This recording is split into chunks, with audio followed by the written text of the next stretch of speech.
Hello, everyone, and welcome to the International Women's Day Celebration 2025. My name is Arnie Milken, and it is a pleasure to be with you today to celebrate now for the fourth time already International Women's Day here at Customs Manager. It is so good to have you here again. We are running this every year in celebration of International Women's Day. And it's just great that you could join us today.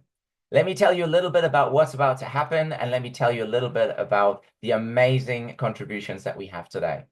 So here at Customs Manager, we obviously believe the incredible contributions that women make, not just, of course, on International Women's Day, but every day. And this day that is celebrated throughout the world really serves us as a reminder of the progress we've made and the way we still have ahead of us. And, you know, thriving for gender equality across the globe. And it is important for us, customs manager and the team working in customs and global trade, that we do our contribution and that we celebrate this day. So we are a company, along with my great speakers, we're dedicated to navigating the complexities of global trade. And for this, we truly understand the need for collaboration, for diversity, inclusion, and equal opportunities for all, women and men. And of course, it is the women that contribute and play a pivotal role in the world of customs, trade, and logistics. And as I've always say, if you look at my career, it is female leadership that got me to where I am today. And I'm incredibly grateful that I get to learn every day from the experiences and moments that my female colleagues contribute to customs and compliance. Now, of course, we are excited to have amazing guest speakers here today, and really, I don't want to take much of the time, and I don't want to say more about me or the company. I want to let them speak because this is really your moment. They I have been engaged. Both of our amazing speakers have an incredible story to share, very inspiring, and explain to you. And this is a rare insight to let us learn where they have come from and where they are today and how they became the leaders in customs and global trade that they are today. And so I am so incredibly proud and privileged to be able to work with them regularly on several projects already. And I know what stories they tell and how amazing they serve their clients and our collective clients. So with that said, let me tell you a little bit of what we have in store for you today. So we have two contributions today. The first contribution really is from Bonnie Cash. Now, Bonnie is an esteemed colleague of mine, and she'll talk about why International Women's Day actually matters, what it is, and how it matters, especially to people in cross-border trade and international trade. Now, Bonnie, I should mention, is a really highly skilled and esteemed colleague.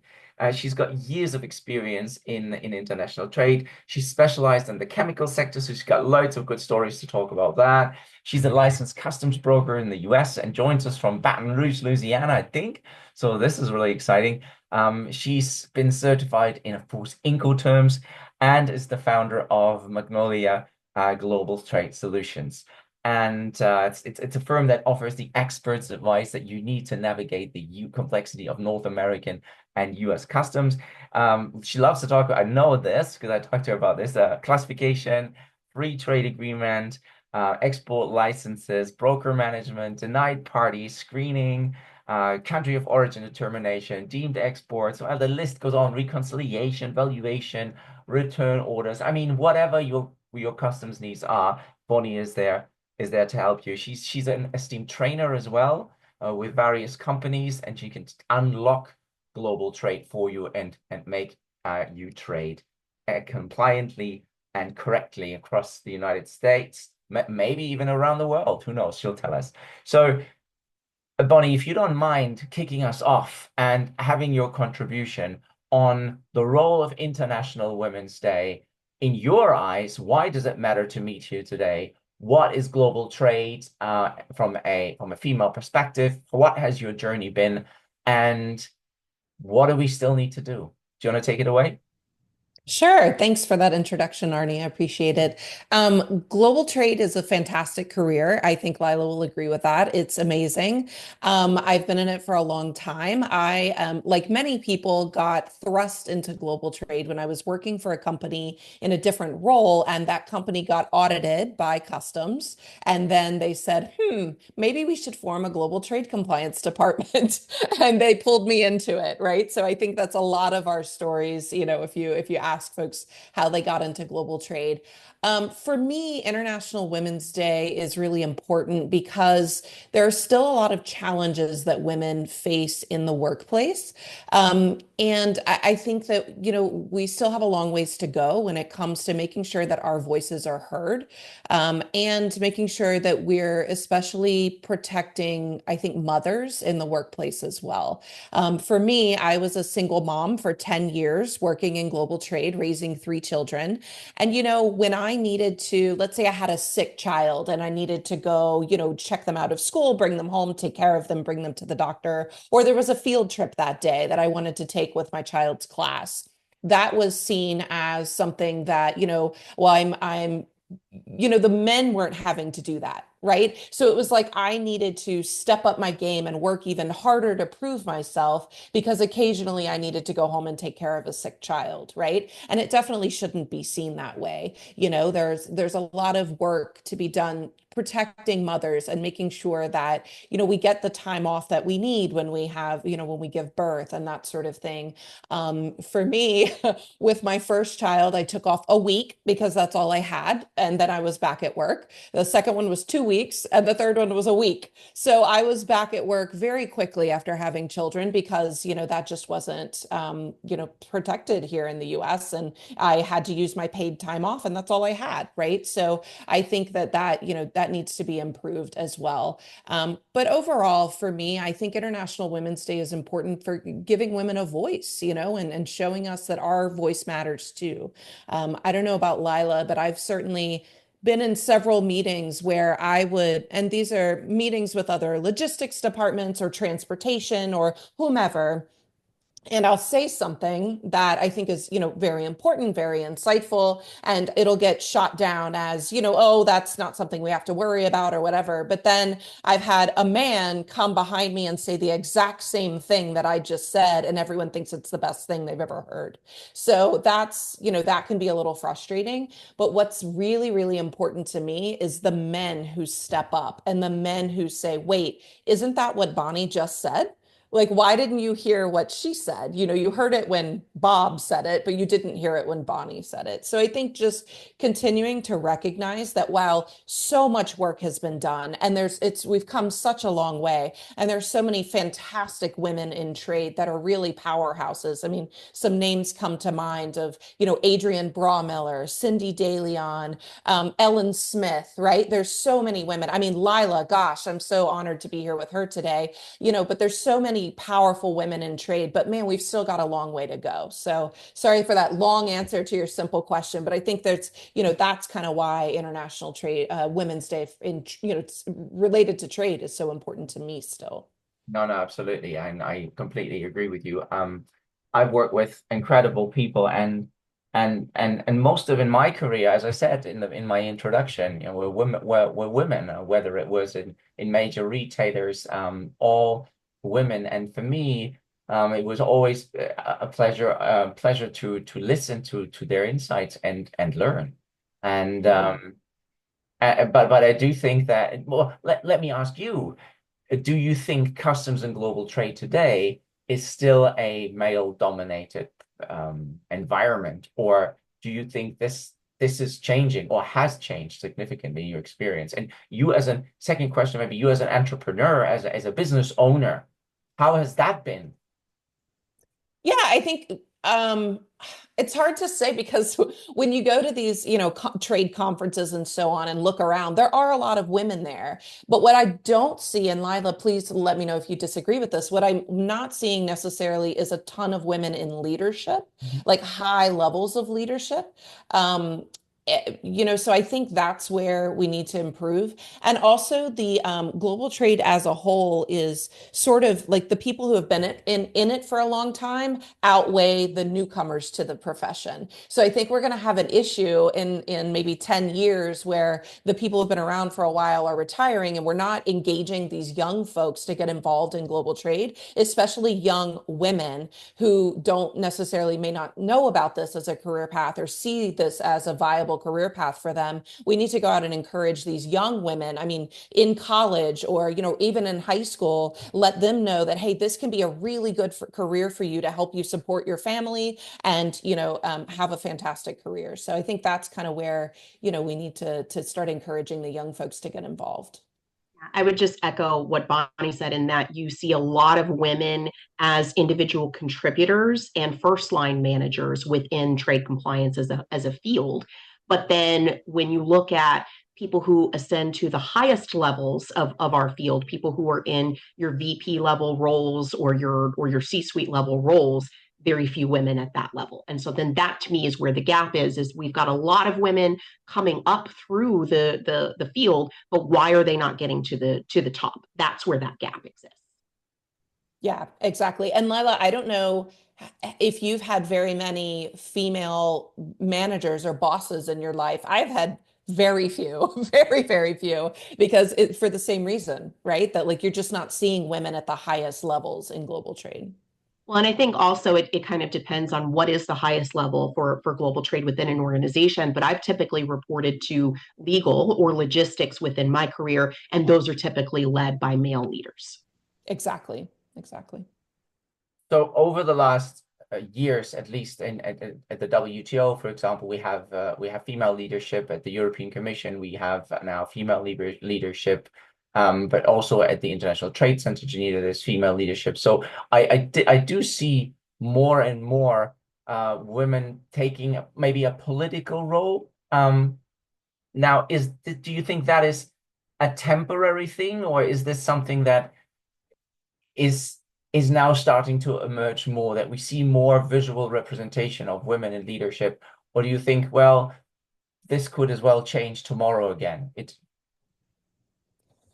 You know, it's hard to talk about women in political roles without getting a little bit political, to be honest. You've asked a difficult question, and I'm trying to stray away from politics. But Sure. I think that I'm going to say this as carefully as possible. Uh-huh. I think that in the U.S. over the next 4 years, you're not going to see a ton of women in leadership, and I think that's a shame because women's voices deserve to be heard, and we have valuable, extremely valuable contributions that we can bring. And so I hope that you're right, Arnie. I hope that we continue to see more women in political leadership at the highest levels that affect, trade policy and so on. I fear that in the US, we may be taking a little break from that until hopefully it comes back around at some point.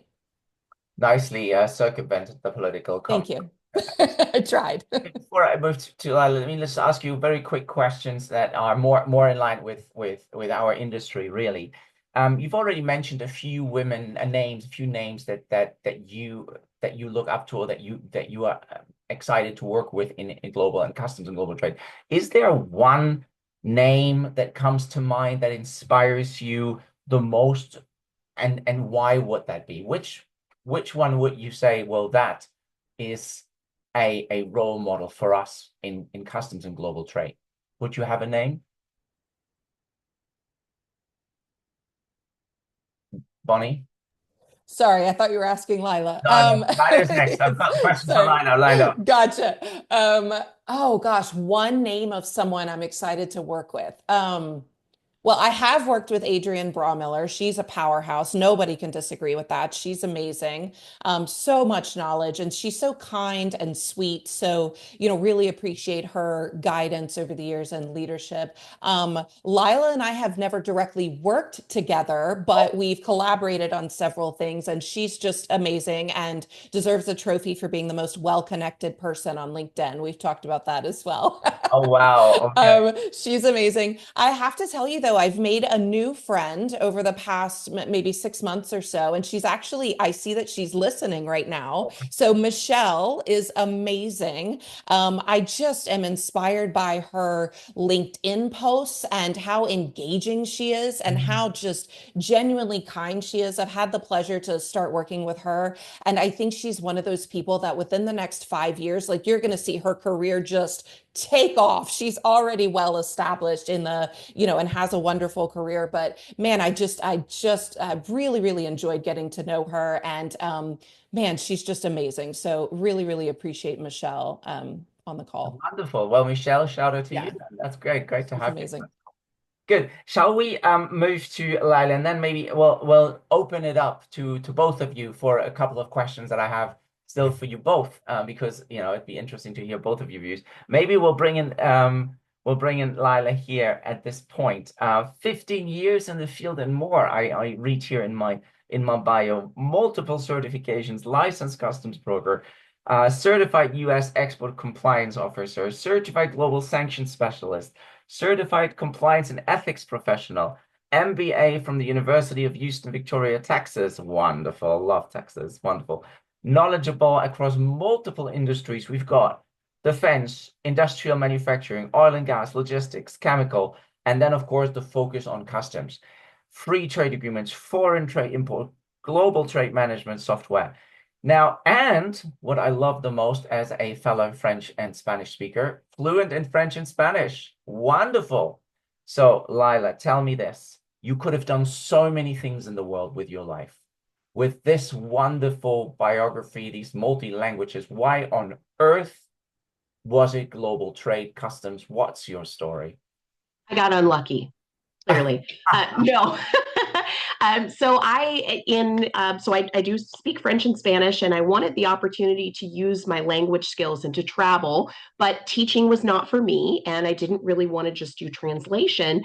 And so I majored in international business in my undergraduate studies and wasn't quite sure what I was going to do with it. But I started working in international customer service and serving Latin America using my Spanish skills. From there, I started working with the export coordinators on export documentation, working with freight forwarders, learning Incoterms. Then I was promoted into an inside sales role for Latin America, and they said, "Hey, we've got all these customers asking for NAFTA certificates. Here you go. You figure it out." So I was in Milwaukee at the time. I went to the Milwaukee World Trade Association and got some NAFTA training and just felt that I'd found my niche. I really fell in love with trade compliance and decided to make that my career.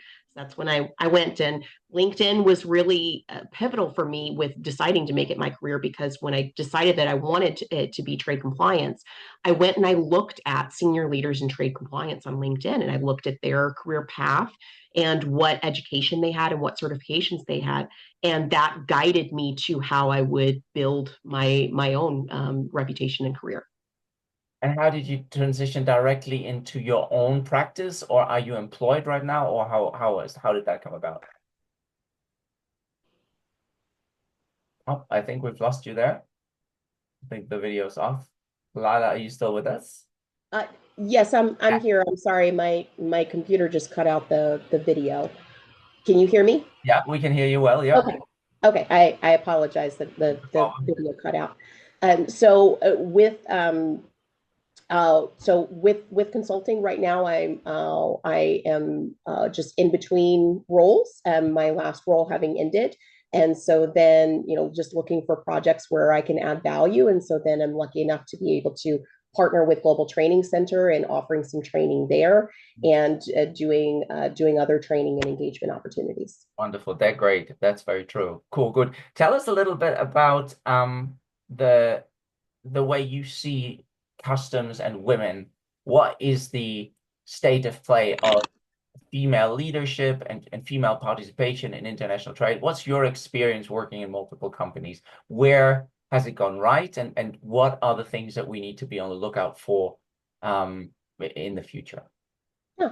Well, as Bonnie stated, and I echo her comments on that we see a lot of women in trade compliance and customs who are at individual contributor levels and who are at first line manager levels, but we don't see a lot of women at the highest levels of trade compliance.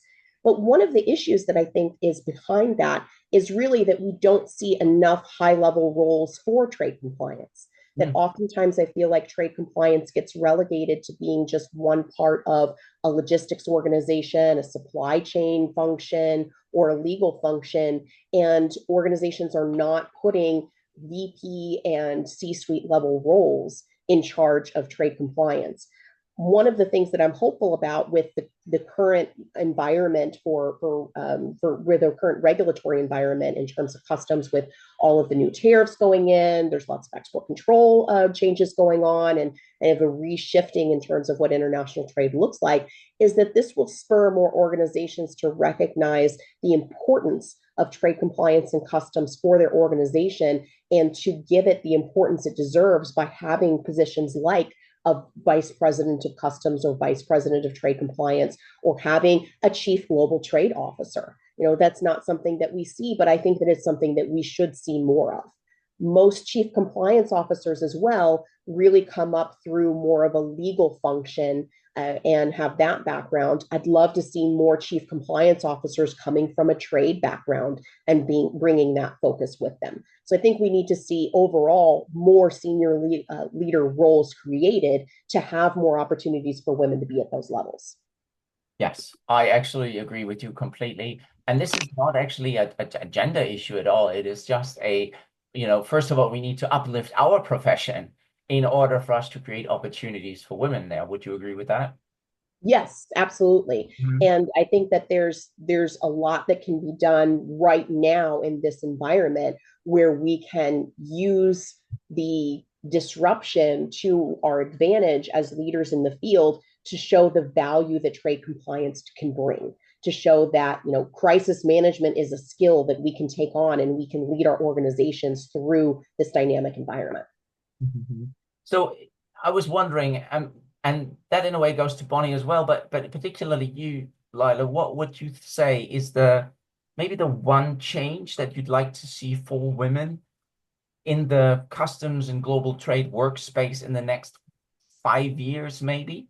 Is there one particular thing that you say um, that that is something we need to work on, or is that already said by what you've said previously with with the creation of opportunities for customs and global trade in general?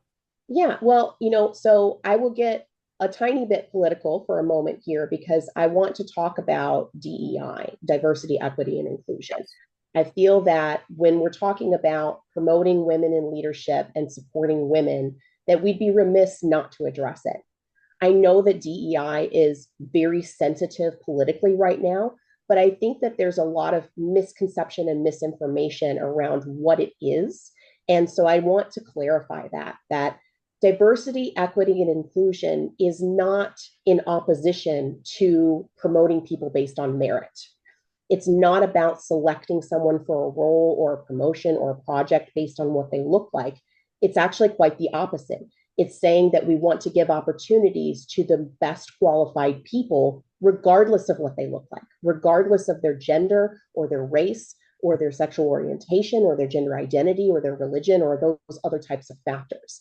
Mhm. That we're not asking for women to just be handed something that they don't deserve. What we're asking is for women to be given the opportunity to be considered for those high level roles, to be considered for the best projects and for promotions and things like that. And so I wanted to speak on that and clarify that because I feel like we've gotten into an environment where publicly DEI is being villainized and that's not good for women. And because it's about making sure that women have a seat at the table and that they're considered for these roles and their gender is not something that's being held against them. Yeah. So what I'd like to see over the next few years is that we get away from this idea that DEI means not merit based and really go back to what it means is equal opportunity, being given the opportunity to succeed.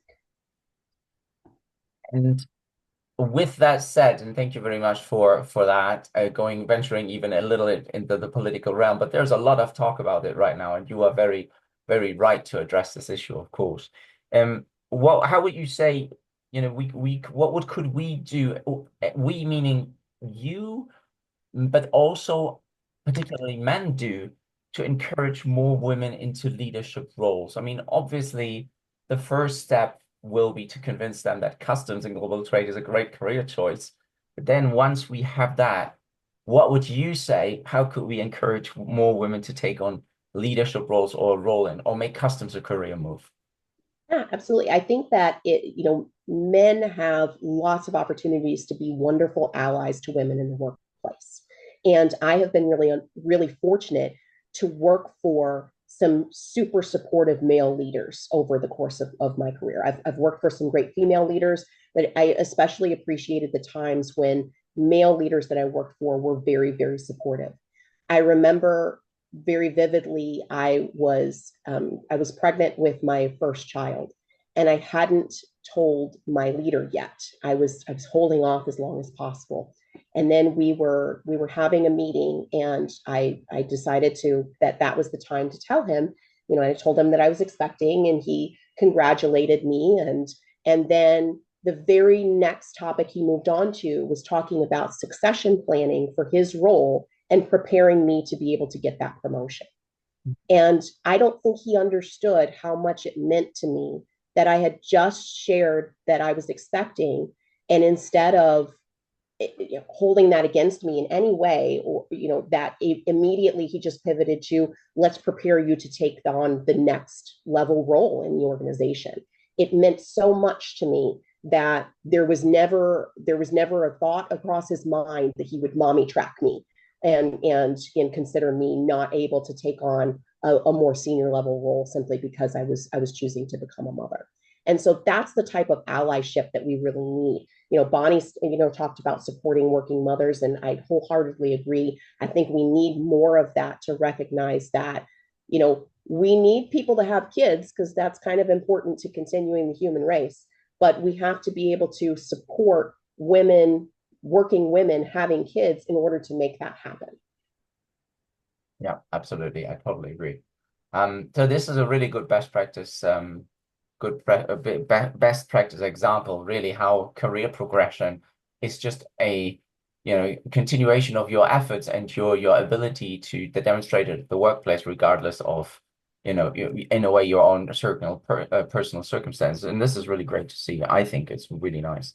But is there a policy? And I'm going to bring Bonnie back into this discussion for both of you. Is there maybe initiatives or policies? So broadening it out from maybe a leader to a institutional question. Is there a set of policies or initiatives that you'd like to see that companies should go for? And I say this deliberately in these times where we would see initiatives like maybe even International Women's Day celebrations being curtailed.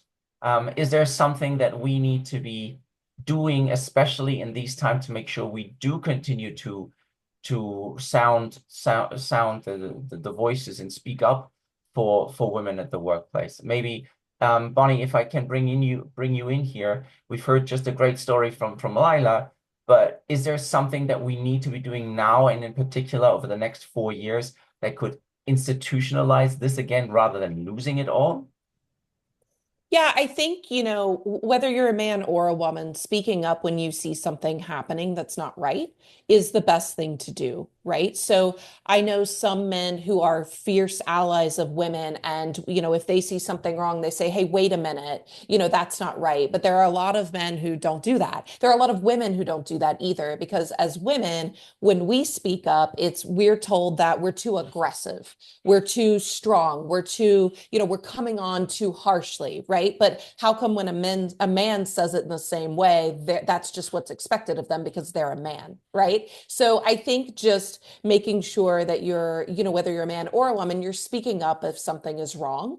And going back to your question of how do we ensure that women are kind of getting those highest level positions, Lila's 100% right. They need to be created in the first place, right? And that's like, they need to be created. I hate to say it, but it's mostly by men, right? Who are in these like C-suite positions. And then women and men need to be seen as equals in the workplace. Lila and I have so much to contribute to any, global trade compliance team, and our voices are just as important as others. So I think International Women's Day is fantastic, but it shouldn't stop today, right? It should go year round. Like, let's support women. Let's make sure that women's voices are heard. So yeah, I think that's the main thing. And again, like, let's start, I know that I get into my local high schools and middle schools as often as I can to speak to people about what is global trade. And this can be a great career, and it can be a very lucrative career, because where I live, the cost of living is very, very low, and the average salaries are very, very low. So, this is something that they want to hear, that they can make $100,000 a year, and this career is huge for them, when they're thinking that, the most they're ever going to make is the average of like 30 or 40,000 a year, right? So, just getting into people and letting people know, especially young girls who maybe don't see a career path for themselves, that this is a great career that they can have. Lila, you have a comment on that? Yeah, so I think on the allyship portion, I think a lot of times that men don't really know where to start. What are things that they can do? And there are some really easy, simple things that men can do to be better allies to women in the workplace. So, I mentioned before with, my leader having been, super supportive of when I was sharing that I was expecting, and still, treating me as able to take on that senior leadership role. But there's another example that I'm thinking of there was a VP of procurement that I had the pleasure of working with, Javier Echevarria, who was just an amazing leader that I learned a lot from. But one of the things that he would do is, if he came into a meeting and I was the only woman there, he would specifically offer to get coffee for people, so that no one ever thought to ask me to go get coffee as the only woman there, which seems like such a small thing to do. But it was really meaningful for me that he was setting the stage to say that, I wasn't there as somebody's admin or assistant. I was there with a seat at the table, and just as important as the other people there, I just happened to be the only woman that was there. Little things like that. Bonnie mentioned about how she's been in meetings several times and had her contributions overlooked, but then when a man restated it, then it was taken seriously. What you can do as a man to be an ally is, if you see that happen, speak up and reattribute it, redirect the conversation and say, hey, actually, Bonnie just brought up that idea and I think it's great. Or before someone restates it, is to be supportive of the idea in the first place, right? There's small things that we can do to have good allyship in the workplace, and that applies to being an ally for other minority groups as well. So it's something that we can do to be allies to other underrepresented groups in the workplace.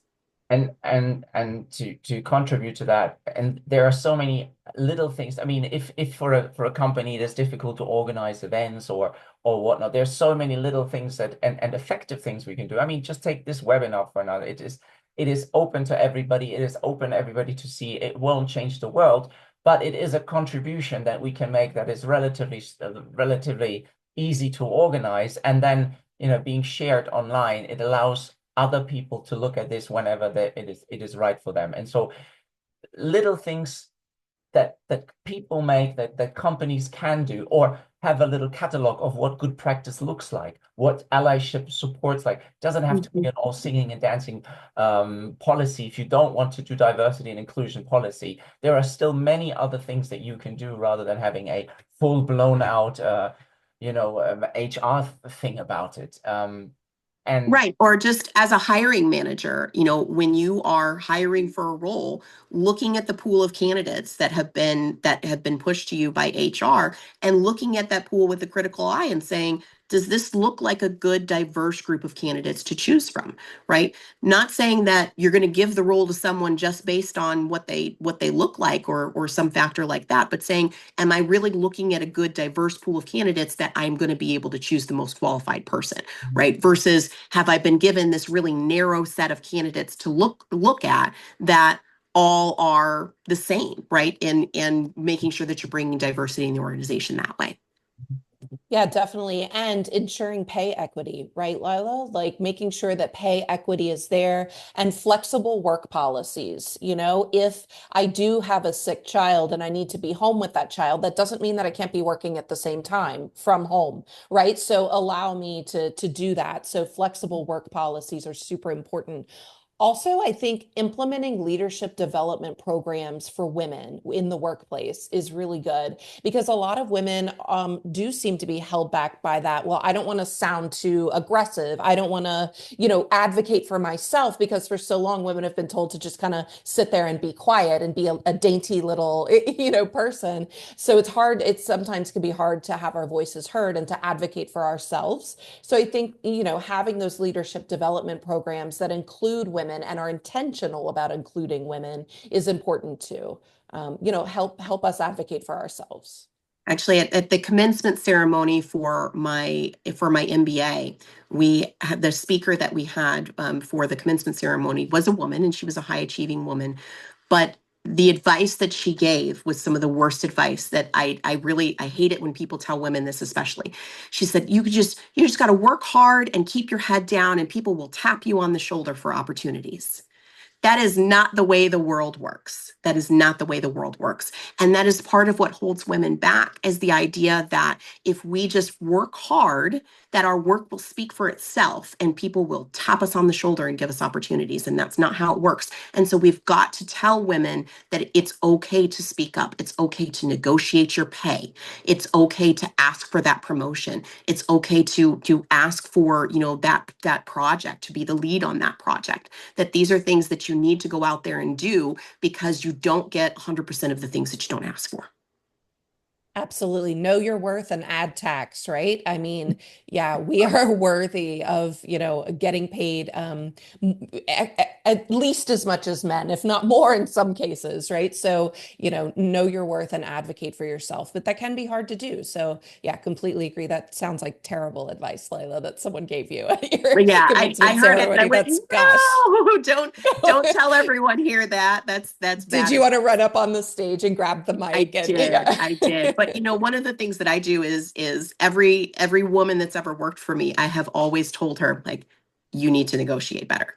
You Yeah, need to negotiate 100%. better, because it very, very few times have I ever hired a woman and had her actually negotiate anything about her salary and compensation package. Right. And Perfect. imposter syndrome is a real thing, right? Where people don't feel worthy of the role that they've been given or worthy of the, salary they've earned, or just worthy to be in the same space sometimes as men. So I think just, continuing to tell those female employees like, hey, you earned this. You're here for a reason because you're intelligent, you're, well spoken, you're a great leader. We really appreciate the contribution you're bringing to the team. I think continuing to build women up in that way so that they can break down those walls and realize that they deserve to be in the spaces that they're in. I think that can be really helpful. Thank you so much for that for that exchange. I really loved listening to it. There is one problem I have with all of this, and now we're getting to this controversial TV. So you are saying this, of course, from the comfort of your position, having worked in 20 years, and your experience that you're sharing here is fantastic. But I'm thinking now about the young women that are coming into this role, and they're listening to this, and then they are about to implement it, and then they say, well, should I really? Because it's all great being here on this webinar where nothing can happen to you, but going out there and doing it is going to be another thing. So for the young women listening to this right now that are saying, should I go into trade? Should I not? What is going to happen with me? What would you say? How could you encourage more women, more young women to make the leap into customs and global trade and say, you know what, there is a career for you? What are the practical steps that they can do without going all in and maybe or maybe going all in? What would you say to the next generation that is now thinking about their career moves? So I would say, as far as if they're not yet in a career and they're considering customs and global trade as a career, there's lots of good ways to get into the field. So one of the ways that you can do that is by starting with a logistics provider, starting with a freight forwarder or a customs broker, and you're gonna start at the bottom, but that's where you're going to learn a lot, right? Starting out as an entry writer, right? In learning customs, you're going to learn a ton about customs of being an entry writer. And it's a wonderful way of gaining experience because you're going to be, doing customs entries all the time. You're going to learn all about the customs entry forms. You're going to learn about partner government agencies. You're going to get exposure to a number of different types of industries and different types of commodities. And that's going to help you learn where you have interest in the field. It's probably not what you want to do long term, but it's a great way of gaining experience. And one of the career paths that you can do is to start at that level of, just entry level handling shipments for a broker or a freight forwarder, and then develop a relationship with a particular client, really learn their business well, and make the leap to being in-house trade compliance for that client. That is a very viable career path. Kind of mirrors what happens in the legal field, where maybe you start with a law firm and then you go to inside in-house counsel from there. And so that's one of the paths that you can do. I would say really early in your career, a lot of it is about trying to get on projects and gain a lot of experience. Looking for ways where can you get involved in software implementation? Can you get involved in creating a compliance manual or, redoing a whole classification database, to using some kind of new technology, any kind of cross-functional collaboration projects. One of the things that I was fortunate enough to be able to do early in my career was working very closely with sourcing on creating an arbitration guide where they could calculate the landed cost of certain commodities based on country of origin to determine if it was better to purchase from, Malaysia versus Vietnam versus Indonesia for a certain commodity. Those are the types of projects that give you great experience. They give you great stories that you can tell when you're interviewing for a new role. And so then that's where I would really focus early on in the career. I totally agree with all of that. That's fantastic. I think, Lila, the next step is finding a mentor, right? Who can help you guide you through, the next phase of your career and offer you advice. So look for someone that's maybe, if you're a young woman getting involved in this career, following the path that Lila mentioned, and you're trying to kind of take your career to the next level, find someone like a Lila who has been doing this for a long time and who is kind and generous and will sit with you and say, okay, let's talk about the things that you like, like Lila said, find the little areas that you like and go from there. And let's help figure out how you can get into a role that helps you really hone your skills on. If classification, you just love classification, it's your favorite thing ever, let's help find you a role that matches your skills, the things that you enjoy doing, and help give you the skills to progress through that role so that you can continue to, see your career path grow. So I'm a big believer in mentorship. I mentor others. I have had mentors. I think it's the great thing to do. Yeah. Yeah, And one so of the things someone, oh, sorry, go ahead. I'm sorry, I was just going to say one of the things you Mhm. can do is you can reach out to your HR department and find a mentor Mhm. within your own organization. They don't have to be a trade compliance expert to be a good mentor to you, right? And Yeah. they might just be someone who's going to facilitate getting you the right relationships built within the organization. That's a way that you can do it. Or you can make use of trade compliance specific organizations like ICPA to be able to network and find people who can be good mentors to you, both from a leadership perspective and a technical perspective.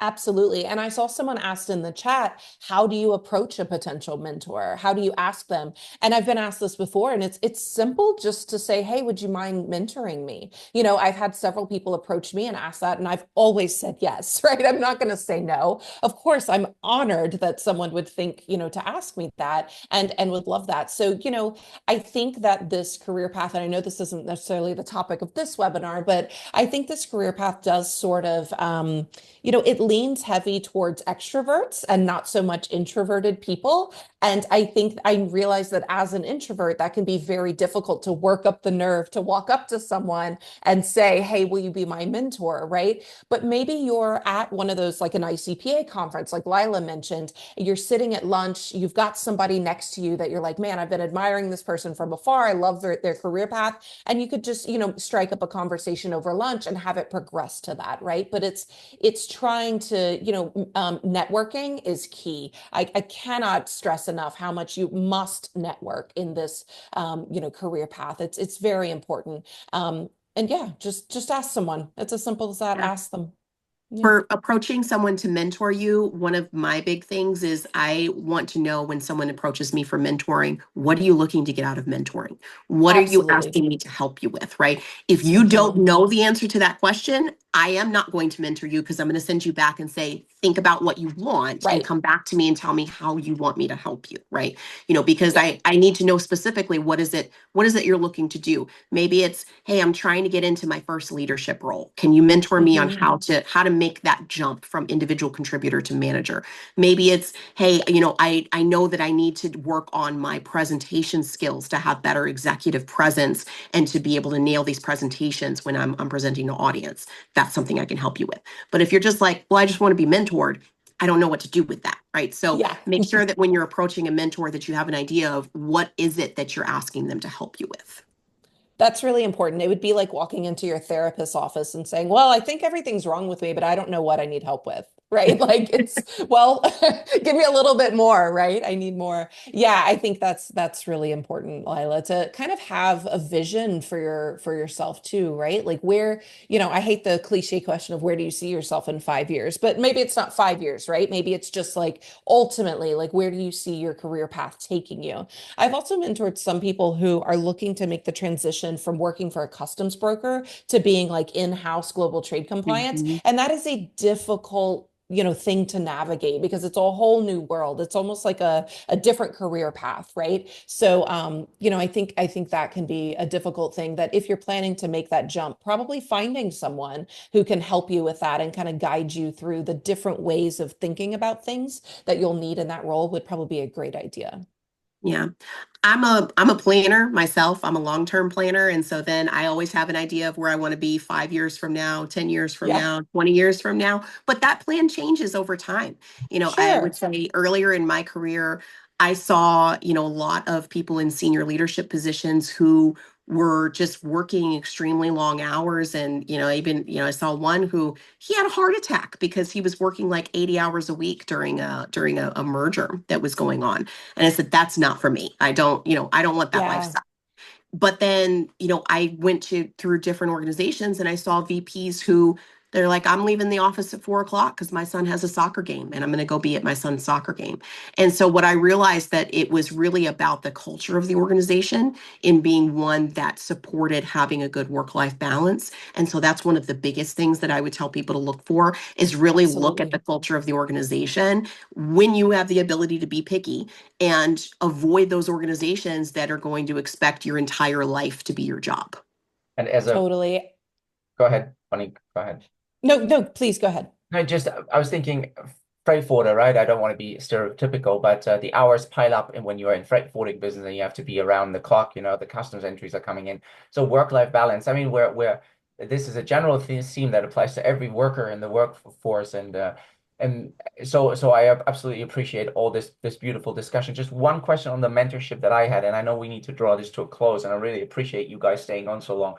Um, what if I can't go to a conference? What if I sit somewhere where I am not unhappy, but I know that I don't have many female role models, and I have certainly not a female role model in customs or global trade because our departments are small.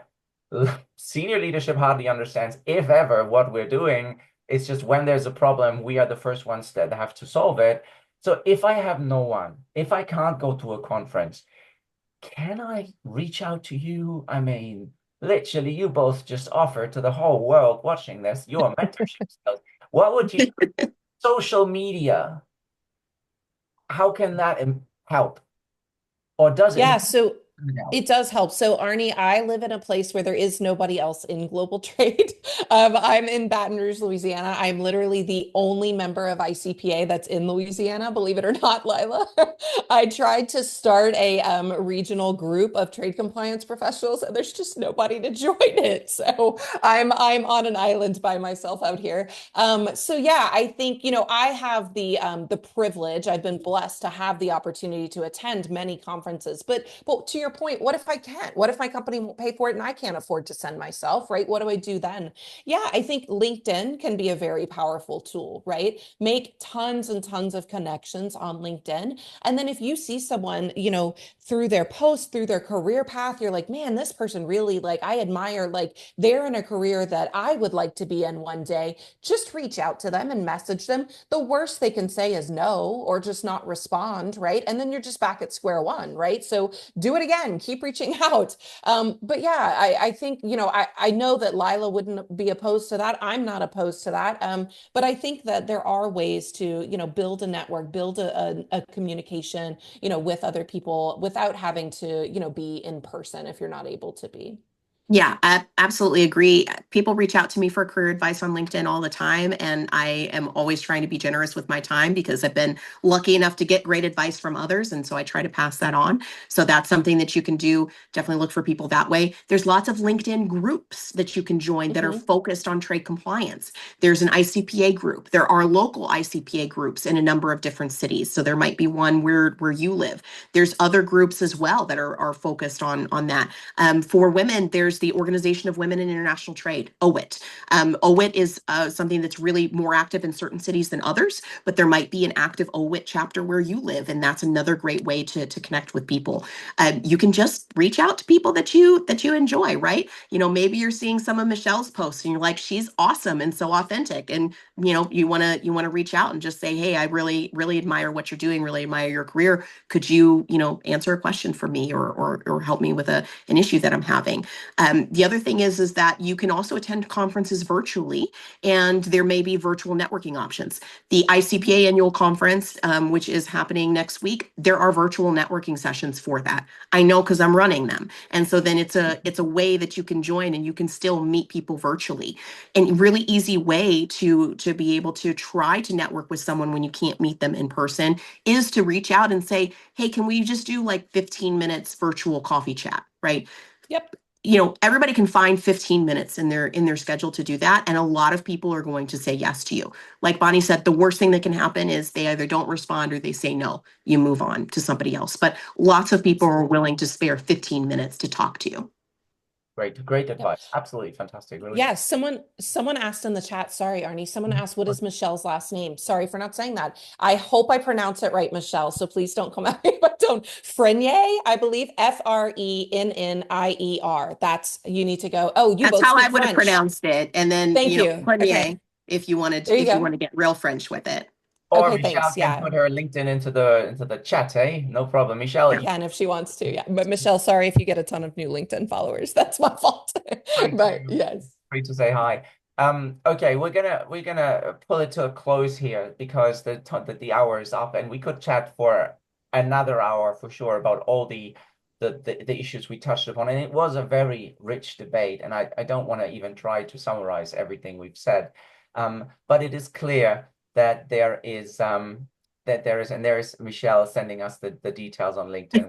Right, so everybody please grab that. I will grab it because I didn't know Michelle Frenier before, and I'm excited to connect with her. Um, so there were a lot of things that we talked about. We talked about inclusion, diversity at the workplace, and equality at the workplace, and how that is getting a lot of press at the moment. But what we're really about is to make sure that we give opportunities to everyone, and that includes, of course, anybody on merit based, and that we make sure that people feel safe and feel respected and valued at their workplace. And there's so many different aspects to it. But one of the things that really matter to us and as a group, and that's what I heard here, is the ability for us, for women in particular, to speak up when there is something that is not how it's supposed to be, and to not be shy to ask to make it work. women or men don't ask for unreasonable demands, but looking after your kids and going following the soccer game of your kid is not an unreasonable demand. And it is also about leadership, and it's about making sure that we have more women in leadership places, because that builds that builds the role models that we need more of. And this is also the little contribution that we make with webinars like this, by having the space to talk about this issue and mentioning it and listening to the leaders in our space, and making it really, really practical, applicable to a global trade and to customs. And that can then bring on the next generation of leaders, of females that are deciding to enter this exciting world that I've been so privileged to be part of in customs and global trade. As you build up your expertise, your knowledge, your career, as this webinar has shown, how incredibly supported you can be by the leaders that we have here today. And modern technology allows you to connect to literally all of them right now, by just putting in their name into LinkedIn and saying, hey, I just want to touch base. I've seen you on YouTube, and I think what you've said was amazing. So it is an opportunity for everyone to get connected, and don't take no for an answer. Go for it, do your research, and then take on the world. Now, with that, the final words, as it should be, are not for me, but with our incredible speakers that I value so much. And we're going to start with Bonnie. These are the final words of our webinar. So Bonnie and then Lila, you have the final say. What do you make of all of that, what we did here today? And yeah, the floor is yours. Bonnie? Oh my gosh, so much pressure to say something really exciting right now. I think, the bottom line is, companies need to shoot for equity for women, and they need to make sure that women's voices are heard in spaces where, they're creating that environment. I loved Lila's story of the man who would make sure to get the coffee, right? Like, be that person, whether you're a man or a woman, like protect women in spaces where they deserve to be heard. If you're a man, be an ally to women. Like Lila said, if you're hearing that someone is, has made a meaningful contribution and it wasn't recognized, recognize it on their behalf, right? So I think just speak up. And, if you're a woman in trade looking to advance your career, find a mentor, a powerful like woman leader that you see has a career path similar to something you'd like. So I think that's kind of wrapping it up as quickly and succinctly as I can. Perfect. And Lila, your final words. Well, thank you so much, Arnie, for organizing this. I am so proud to be able to be on a panel with Bonnie, who is just an amazing trade compliance professional that I look up to. And so very grateful to be here with you today, Bonnie. The thing that I would leave people with is that persistence is really, really important. I can't tell you the number of times that I have been told no, that I was told, no, I couldn't get the raise. No, I couldn't be on that project. No, I couldn't be a manager because I hadn't been a manager before. No, I couldn't get that promotion. And just don't give up. Know that there are going to be the right opportunities for you. And if that opportunity is you're being told no, then it's just not the right one. Keep going. Look for those mentors that are going to be able to help you navigate those challenges, and you will make it. Nothing else to add except to say thank you to both of you, and thank you for everybody who joined us today live. And if you're watching this on demand, I hope you had a great time. Please leave the comments in the chat below. Like, follow, subscribe for more great content, as I have to say, for the algorithms. Thank you very much, both of you, and thanks everybody for watching. This is International Women's Day 2025 celebration of women in customs. Thanks, everyone. Have a great day, and I'll see you at the next video. Bye-bye. Thank you. Bye, guys. Bye. Thanks, Aaron.